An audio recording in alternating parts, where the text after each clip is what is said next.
Hello friends, નૂતન વિદ્યાપીઠ મહુવા આપનું હાર્દિક સ્વાગત કરે છે. મિત્રો, લાસ્ટ લેક્ચરની અંદર આપણે બાયો સાવર્ટનો નિયમ જોયો હતો. આજે આપણે બાયો સાવર્ટનો નિયમ અને કુલમ્બના નિયમ માટે સામ્યતા અને વિષમતાઓ છે એ જોવાના છીએ. એટલે કે બાયો સાવર્ટના નિયમ અને કુલમ્બના નિયમ વચ્ચે ઘણી સામ્યતાઓ રહેલી છે. એટલે બે ઘણી બાબતોમાં સરખા છે, જ્યારે બંને ઘણી બાબતોમાં કેવા છે, અલગ પણ પડે છે. તો કઈ બાબતોમાં સરખા છે એના માટે આપણે સામ્યતા જોશું, કઈ બાબતમાં જુદા પડે છે, અલગ પડે છે, એના માટે આપણે વિષમતાઓ છે એ જોઈશું. ઓકે, તો બાયો સાવર્ટના નિયમ અને કુલમ્બના નિયમ માટે પેલી સામ્યતા જોઈએ તો બંને એટલે કે બાયો સાવર્ટનો નિયમ અને કુલમ્બનો નિયમ એ વ્યસ્ત અંતરના વર્ગના વ્યસ્ત પ્રમાણના નિયમ છે. તો મિત્રો, તમને બે ક્ષેત્રના સૂત્ર તો ખબર જ છે. E બરાબર kq/r². તેમજ ચુંબકીય ક્ષેત્ર માટેનું આપણી પાસે સૂત્ર છે. અત્યારે આપણે dB વેક્ટર લઈએ અથવા તો dB લઈએ તો સૂત્ર છે μ0 I dl વેક્ટર ક્રોસ શું થશે, r વેક્ટર ના છેદમાં અહીંયા શું આવશે, μ0/4π, અને અહીંયા શું આવી જશે, r². કમ્પ્લીટ. તો મિત્રો, તમે અહીંયા જોઈ શકો છો કે આ વિદ્યુત ક્ષેત્ર છે એ અંતરના વર્ગના વ્યસ્ત પ્રમાણમાં ચલે છે, જ્યારે ચુંબકીય ક્ષેત્ર છે, ચલો અહીંયા મારે આ રીતે લખવું હોય તો અહીંયા શું લખવું પડે, અહીંયા એકમ સદિશ લખવો પડે. તો આ ચુંબકીય ક્ષેત્ર છે એ તે અંતરના વર્ગના વ્યસ્ત પ્રમાણમાં છે, અને વિદ્યુત ક્ષેત્ર છે એ પણ અંતરના વર્ગના વ્યસ્ત પ્રમાણમાં ચલે છે. તો મિત્રો, બંનેનો આલેખ તમે જોવા જાઓ, E વર્સસ R લો અથવા તો dB વર્સસ R લો, તો બંનેનો આલેખ છે આપણને કંઈક આવો જ મળશે. કમ્પ્લીટ છે. તો બંને છે અંતરના વર્ગના વ્યસ્ત પ્રમાણમાં ચલે છે. તો આ બંને વચ્ચેની સામ્યતા છે. ઓકે, બીજી સામ્યતા છે કે બંને ગુરુ અંતરીય ક્ષેત્ર છે. હવે તમે અહીંથી r ની જુદી જુદી કિંમત મૂકતા જાઓ તો તમને અવકાશમાં જુદા જુદા બિંદુએ વિદ્યુત ક્ષેત્રનું મૂલ્ય મળતું જશે. એવી જ રીતે તમે અહીંયા r નું જુદું જુદું મૂલ્ય મૂકતા જશો એમ તમને અવકાશમાં ચુંબકીય ક્ષેત્રનું પણ જુદું જુદું મૂલ્ય મળતું જશે. કમ્પ્લીટ. આ મૂલ્ય તમને ક્યાં સુધી મળશે, જ્યાં સુધી તમે r બરાબર શું મૂકી દો, ઇન્ફાઇનાઇટ, અનંત મૂકો ત્યાં સુધી મળશે. તો અહીંયા તમે r બરાબર ઇન્ફાઇનાઇટ મૂકશો તો ત્યારે એનું વિદ્યુત ક્ષેત્ર કેવું થશે, 0. એવી જ રીતે અહીંયા તમે r બરાબર શું મૂકશો, ઇન્ફાઇનાઇટ, ત્યારે જ એનું ચુંબકીય ક્ષેત્ર શું થશે, 0. કમ્પ્લીટ.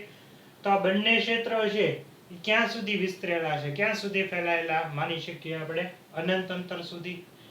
ઓકે, એટલા માટે થઈને આપણે બંને ક્ષેત્ર છે એ ગુરુ અંતરીય ક્ષેત્ર છે, એટલે કે ખૂબ જ દૂર સુધી ફેલાયેલા છે એવું માની શકીએ છીએ. કમ્પ્લીટ. તો આ બધું પણ આપણે આ સૂત્રને આધારે જ સમજી શકીએ છીએ.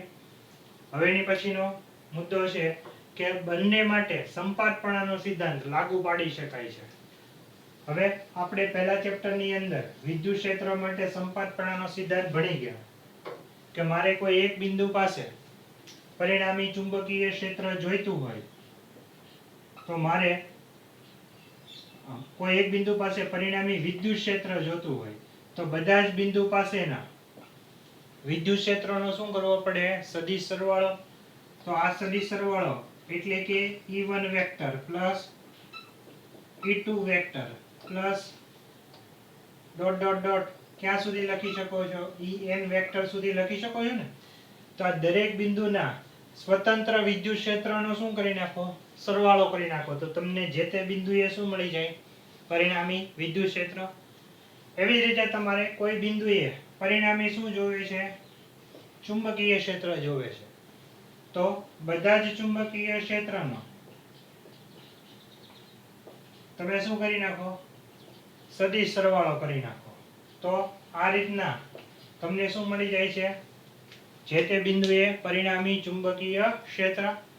તો તમે જોઈ શકો છો કે આ બંને જે ક્ષેત્રો છે એ સંપાતપણાના સિદ્ધાંતને લાગુ પાડી શકાય છે, એટલે કે સંપાતપણાના સિદ્ધાંત છે એ બંને અહીંયા આગળ એક સરખી રીતે લાગુ પાડી શકાય છે. ઓકે, તો આ ત્રણે શું થઈ ગઈ, બાયો સાવર્ટના નિયમ અને કુલમ્બના નિયમ માટેની સામ્યતાઓ કમ્પ્લીટ છે. તો આ સામ્યતા જોઈ. હવે આપણે શું જોઈએ છીએ, વિષમતાઓ, એટલે કે બાયો સાવર્ટનો નિયમ અને કુલમ્બનો નિયમ છે એ કઈ બાબતોમાં અલગ પડે છે, જુદા પડે છે, એ આપણે અહીંયા સમજીએ.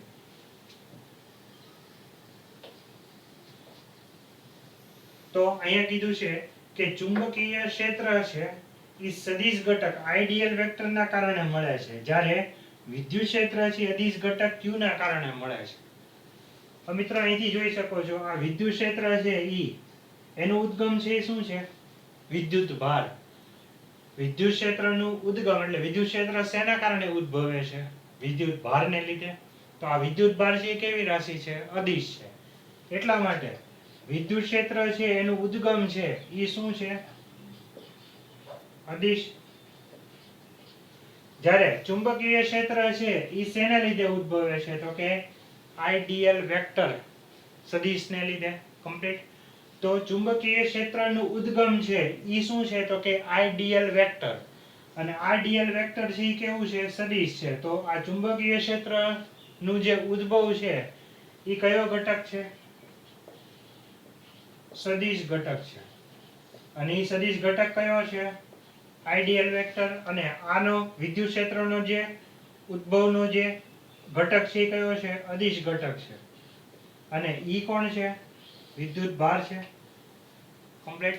તો યાદ રાખજો મિત્રો, વિદ્યુત ક્ષેત્ર ઉદ્ભવવાનું કારણ છે ઈ વિદ્યુત ભાર છે, જે કેવો ઘટક છે, અદિશ.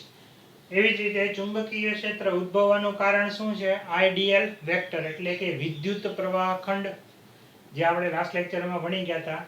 વિદ્યુત પ્રવાહ ખંડ કોને કહેવાય, તો વિદ્યુત પ્રવાહ ખંડ છે કેવો ઘટક છે, સદિશ. તો વિદ્યુત પ્રવાહ ખંડને લીધે ચુંબકીય ક્ષેત્ર ઉદ્ભવે છે, એટલા માટે ચુંબકીય ક્ષેત્રનો ઉદ્ગમ છે એ શું છે, સદિશ ઘટક છે. કમ્પ્લીટ. તો આ આપણો વિષમતાનો પહેલો મુદ્દો થઈ ગયો. હવે આપણે આગળ સમજીએ વિદ્યુત ક્ષેત્રની દિશા સ્ત્રોત વિદ્યુત ભારથી અવકાશમાં રહેલા બિંદુને જોડતા સ્થાનાંતર સદિશની દિશામાં હોય છે, જ્યારે ચુંબકીય ક્ષેત્રની દિશા આઈડિયલ અને r થી બનતા સમતલને લંબ રૂપે એવી રીતે હોય છે ને. તો સમજીએ કઈ રીતના હોય છે. તો યાદ કરો મિત્રો, પહેલા ચેપ્ટરની અંદર તમે એક આવી થિયરી ભણી ગયા. અહીંયા આગળ કોઈ એક સ્ત્રોત વિદ્યુત ભાર હતો. શું હતું, સ્ત્રોત વિદ્યુત ભાર. અને અવકાશમાં કોઈ એક બિંદુ હતું કે જેને તમે શું કીધું હતું, P. તો આ સ્ત્રોત વિદ્યુત ભારને લીધે અવકાશમાં રહેલા કોઈ બિંદુ પાસે તમારે શું જોતું હતું, વિદ્યુત ક્ષેત્ર જોઈતું હતું. તો તમારે ઈ જે વિદ્યુત ક્ષેત્ર મળતું હતું ને, ઈ તમને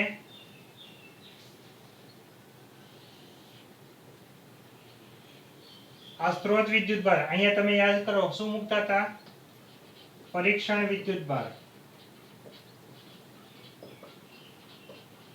તો સ્ત્રોત વિદ્યુત ભારથી પરીક્ષણ વિદ્યુત ભારને જોડતી રેખા પર તમને અહીંયા શું મળે, વિદ્યુત ક્ષેત્ર મળે. યાદ કરો તમે પહેલું ચેપ્ટર ભણી ગયા ની અંદર આ રીતનું એક આકૃતિ પણ ભણી ગયા છો, બિંદુવત વિદ્યુત ભારને લીધે ઉદ્ભવતું વિદ્યુત ક્ષેત્ર.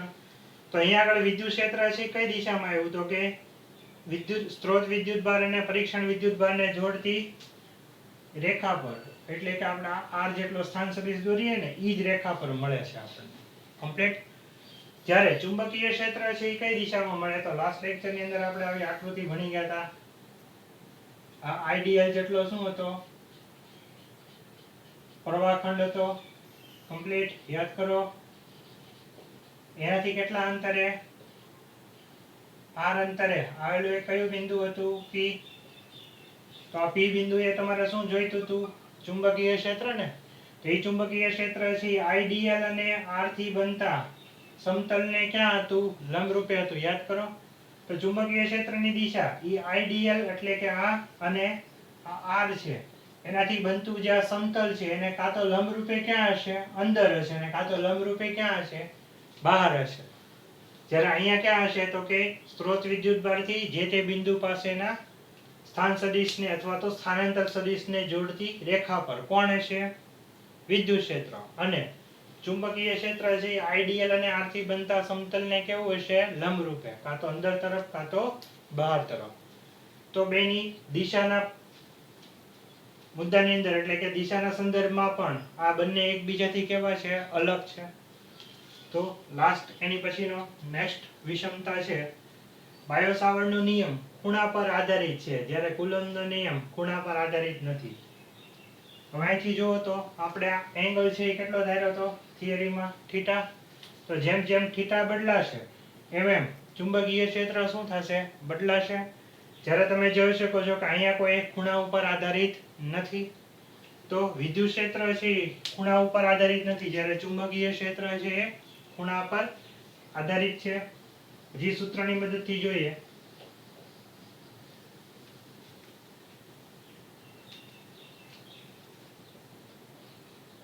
તો વિદ્યુત ક્ષેત્રનું સૂત્ર છે E બરાબર kq/r² અને અહીંયા શું લખીએ? r એકમ સદિશ. એવી જ રીતને ચુંબકીય ક્ષેત્રનું સૂત્ર લખીએ dB વેક્ટર બરાબર μ0/4π IDL વેક્ટર. હવે જો તો અહીંથી આપણે થીટા છે ક્રોસ દૂર કરીએ તો r sin થીટા થતું હતું ને, તો r sin થીટા માંથી એક r નીચે સાથે ઉડી જતું હતું એટલે અહીંયા શું વધતું હતું? r². આવી રીતના વધતું હતું. યાદ કરો, આપણે થિયરીમાં ભણી ગયા કમ્પ્લીટ. તો અહીંથી જોઈ શકાય છે કે dB વેક્ટર છે એ કોના ઉપર આધાર રાખે છે? હવે મૂલ્ય લઈ લીધું છે તો વેક્ટર અહીંથી જવા દો. તો dB છે એ કોના ઉપર આધાર રાખે છે? ચુંબકીય ક્ષેત્ર થીટા ઉપર આધાર રાખે છે. કમ્પ્લીટ. ધારો કે આ એક વિદ્યુત પ્રવાહ ધારિત તાર છે અને આ એની શું ધારીએ આપણે? સૂક્ષ્મ લંબાઈ ધારીએ. તો આ જે દિશા થઈ જશે આ ઈ કોની દિશા થઈ જશે? આઈડીએલ વેક્ટરની. હવે આ જ દિશામાં અહીંયા આવેલું કોઈ એક બિંદુ શું છે? P છે. ત્યાં અમારે ચુંબકીય ક્ષેત્ર જોવે છે. તો આઈડીએલ વેક્ટર છે એ પણ આ દિશામાં છે અને અહીંથી અહીંયા જોડતો જે સ્થાન સદિશ છે r વેક્ટર એ આ જ દિશામાં છે. તમે જોઈ શકો છો.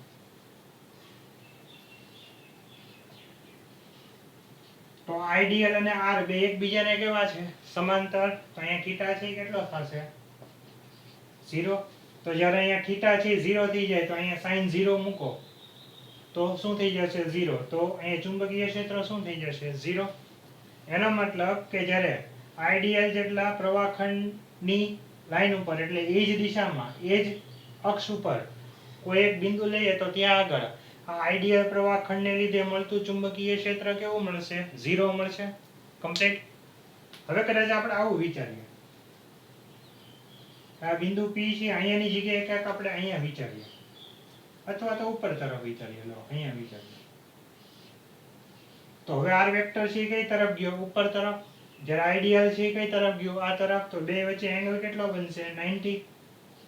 કમ્પ્લીટ. તો અહીંયા sin 90 મૂકશો તો જ્યારે આઈડીએલ ને લંબ રૂપે રહેલા કોઈ અંતરે તમે ચુંબકીય ક્ષેત્ર મળશો તો આ ચુંબકીય ક્ષેત્ર છે કેવું મળશે?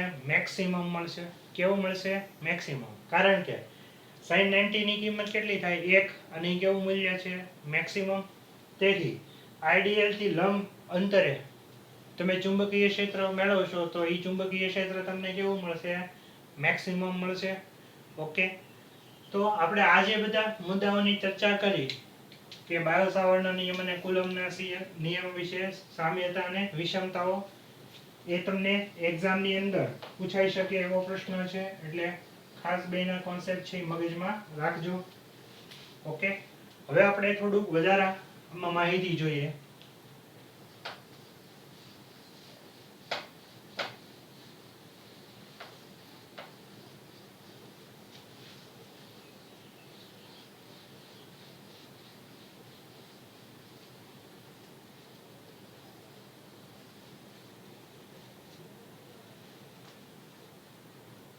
ધારો કે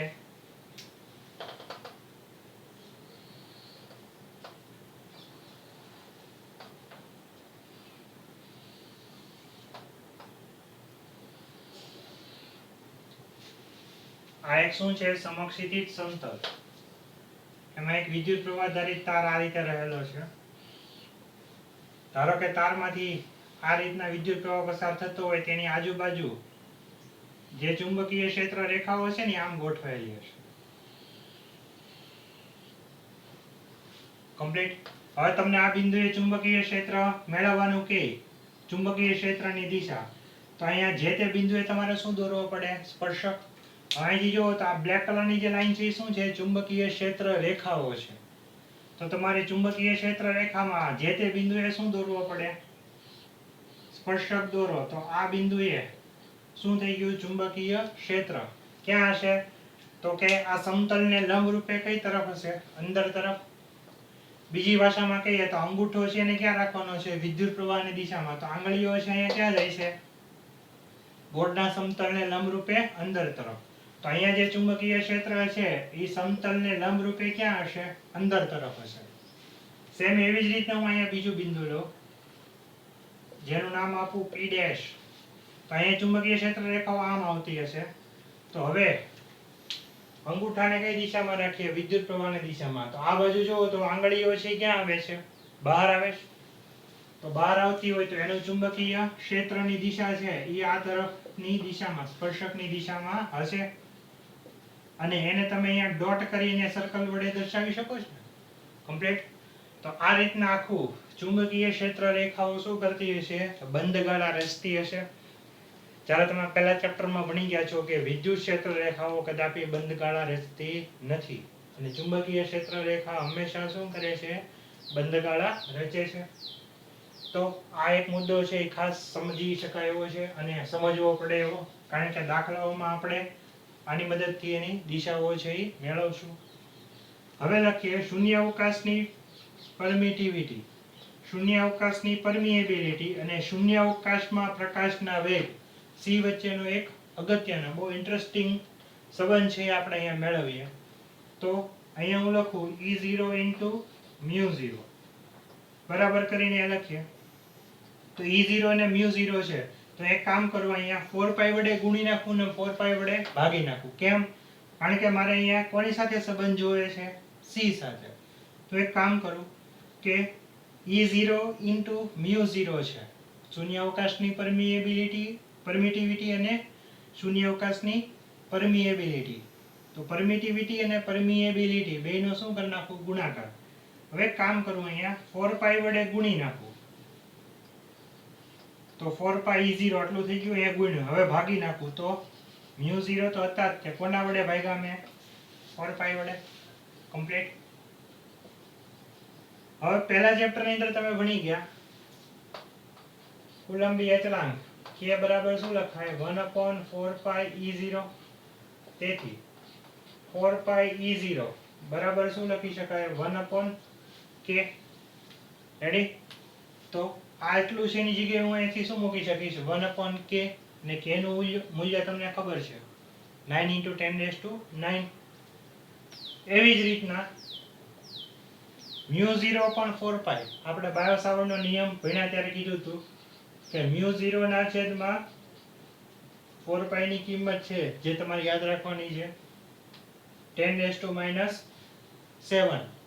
કમ્પ્લીટ. તો આ પણ તમને યાદ જ હશે. હવે આ બે વેલ્યુ છે આની અંદર મૂકીએ તો શું થશે? E0 * μ0 બરાબર. આ 4π E0 ની જગ્યાએ હું શું લખીશ? 1/k ગુણ્યા આ μ0 ના છેદમાં 4π ની જગ્યાએ શું લખી શકીશ? 10⁻⁷. તેથી E0 μ0 બરાબર 1/k એટલે કુલંબી અચળાંકનું મૂલ્ય 9 × 10⁻⁹. અને આ જે 10⁻⁷ અંશમાં છે ને છેદમાં લઈ જાય તો કેવા થઈ જશે? પ્લસ. હવે અહીંથી વ્યવસ્થિત ગોઠવીએ આપણે આને. તેથી E0 * μ0 બરાબર 1/9 × 10⁻�16. આવી રીતે લખી શકીશ ને? કારણ કે અહીંયા 9 છે ને અહીંયા કેટલા છે? 7. તો 9 ને 7 કેટલા થશે? 16. હવે E0 * μ0 બરાબર 1/, હવે 9 × 10⁻16 ને હું આવી રીતે લખી શકું? 3 × 10⁸ whole raised to square. હવે પાછું અહીંયા સ્ક્વેર કરી નાખશો તો પાછું ઉપરનું સ્ટેપ આવી ગયું કમ્પ્લીટ. હવે મિત્રો આ વેલ્યુ તમને જાણીતી છે 3 × 10⁸ એટલે શૂન્ય અવકાશમાં પ્રકાશનો વેગ c. તેથી E0 × μ0 બરાબર 1 આ 3 × 10⁸ ની જગ્યાએ શું લખવાનું c અને એનો શું કરી નાખવાનો સ્ક્વેર. તો E0 × μ0 બરાબર શું મળ્યું 1/c². તેથી c બરાબર 1/√μ0 × E0.